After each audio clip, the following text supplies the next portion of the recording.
Assalamualaikum warahmatullahi wabarakatuh. Perkenalkan, nama saya Ega Pamungkas dari Prodi Akuntansi. Dalam video ini saya akan sedikit menjelaskan tentang materi Completing the Accounting Cycle untuk memenuhi tugas mata kuliah pengantar akuntansi dengan dosen Ibu Heliani SEMAK. Baik, langsung saja simak videonya. Neraca lajur atau yang sering kita kenal dengan kertas kerja ataupun worksheet adalah sebuah laporan yang terdiri dari beberapa kolom, di mana kolom tersebut berisi informasi data akuntansi yang akan digunakan dalam proses pembuatan laporan keuangan.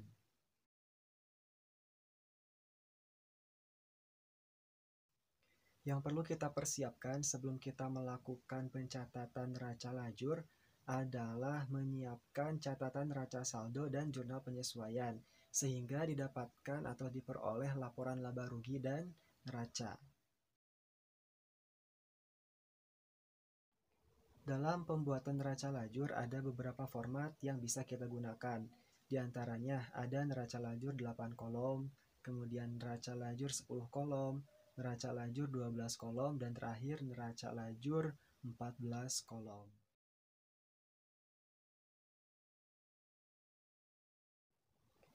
Dalam pembuatan neraca lajur, yang pertama harus kita lakukan adalah membuat format dan kolom untuk neraca lajur.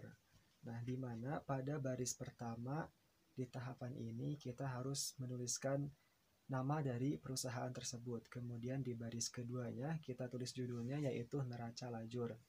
Kemudian di baris ketiganya kita tuliskan periode pencatatannya. Nah, sedangkan untuk kolom yang harus kita buat adalah sebanyak 7 kolom, di mana 7 kolom ini yang pertama. Kolom yang pertama untuk nomor akun, kemudian kolom yang kedua untuk nama akun, yang ketiga untuk neraca saldo, kemudian yang keempat untuk jurnal penyesuaian, yang kelima untuk neraca saldo disesuaikan, yang keenam untuk neraca akhir, dan yang ketujuh untuk kolom laba rugi. Nah, di mana dari kolom neraca saldo sampai dengan kolom laba rugi, kita harus buat dua sisi yang menunjukkan sisi debit dan sisi kredit. Tahapan yang kedua yang harus kita lakukan yaitu memasukkan data dari neraca saldo dan jurnal penyesuaian. Nah, dalam tahapan ini, hal yang harus kita lakukan adalah mengisi kolom-kolom yang sudah kita buat tadi, mulai dari nomor akun, nama akun, dan neraca saldo. Nah, untuk kolom neraca saldo ini kita bisa langsung pindahkan saja dari neraca saldo yang sudah kita buat sebelumnya. Nah, setelah neraca saldonya sudah terisi, baru kita pindah ke kolom jurnal penyesuaian. Begitu juga sama dengan kolom ini, kita pindahkan saja dari jurnal penyesuaian yang sudah kita buat sebelumnya. Tahapan yang selanjutnya atau tahapan yang ketiga adalah menghitung saldo yang telah disesuaikan atau mengisi kolom neraca saldo disesuaikan. Nah, untuk datanya kita ambil dari kolom neraca saldo dan kolom jurnal penyesuaian. Caranya adalah kita harus menjumlahkan jika ada sisi yang sama. Misalkan di neraca saldo di sisi debit, kemudian di jurnal penyesuaian juga itu ada di sisi debit, maka itu harus dijumlahkan. Tetapi ketika sisinya berbeda, misalkan di neraca saldo di debit, di jurnal penyesuaian di kredit, ataupun sebaliknya, maka itu harus dikurangkan. Nah, barulah kita isikan data yang sudah kita peroleh ke neraca saldo disesuaikan. Untuk tahapan yang terakhir, yaitu kita harus mengisi dan menghitung kolom laporan keuangan, di mana kolom laporan keuangan ini terdiri dari kolom neraca akhir dan kolom laba rugi. Nah, untuk kolom neraca akhir itu untuk kelompok harta, kewajiban, dan ekuitas. Sedangkan untuk kolom laba rugi kita isikan kelompok pendapatan dan beban. Kita pindahkan saja dari kolom neraca saldo disesuaikan. Sekali lagi, untuk neraca akhir itu hanya untuk kelompok harta, kewajiban, dan ekuitas. Sedangkan kolom laba rugi itu untuk kelompok pendapatan dan beban-beban.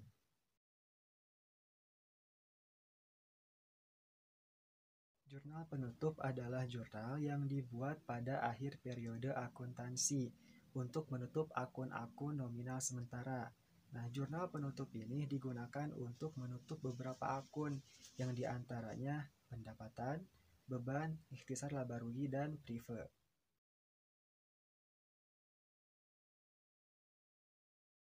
Dalam pembuatan jurnal penutup ada 4 tahapan. Yang pertama, untuk menutup perkiraan pendapatan. Nah, di kolom atau di sisi debitnya kita tuliskan pendapatan, kemudian di sisi kreditnya kita tuliskan ikhtisar laba rugi.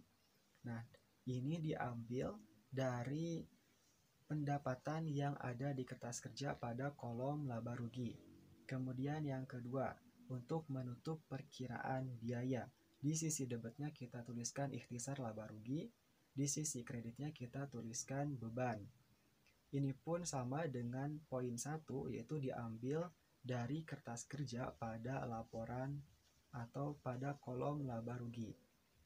Selanjutnya untuk menutup perkiraan ikhtisar laba rugi.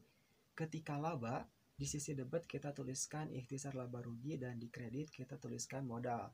Sedangkan ketika rugi, di sisi debitnya kita tuliskan modal dan sisi kreditnya kita tuliskan ikhtisar laba rugi.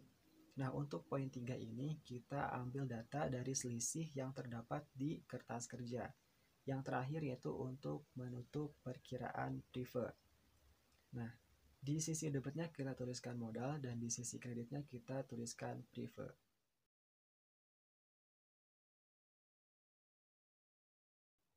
Neraca saldo setelah penutup adalah neraca saldo yang disesuaikan dari akun buku besar setelah jurnal penutup dicatat.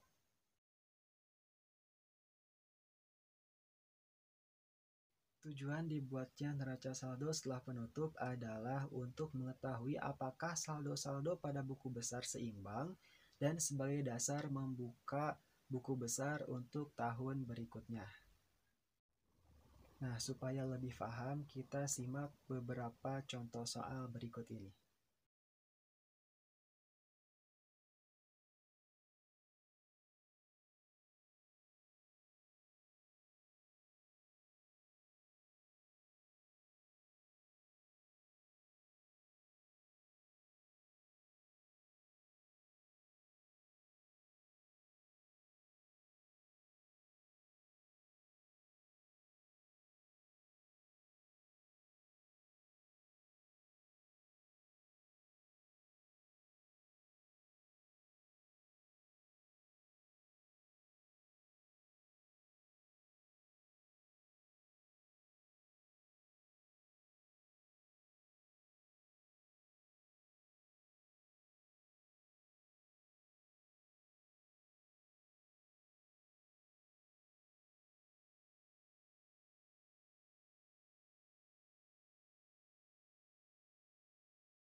Ya, baik, sekian video dari saya. Semoga bermanfaat untuk teman-teman semua. Kurang lebihnya mohon maaf. Wassalamualaikum warahmatullahi wabarakatuh.